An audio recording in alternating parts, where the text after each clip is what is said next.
MS word, insert tab, header जोड़े, insert plus header plus edit edit header 2 number, footer जोड़े, insert footer plus edit footer, page number डालें, page number डाला, insert page number, position चुने, okay.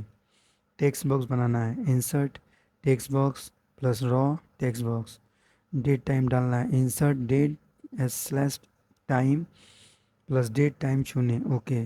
Symbol डालना है, insert symbol plus more symbol, symbol चुने, drop cap, select paragraph plus insert plus drop cap option plus drop in margin, line to drop set करें, distance from text plus okay.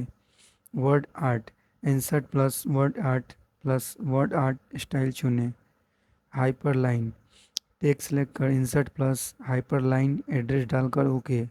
File बनाना है, create main file, create a sub file.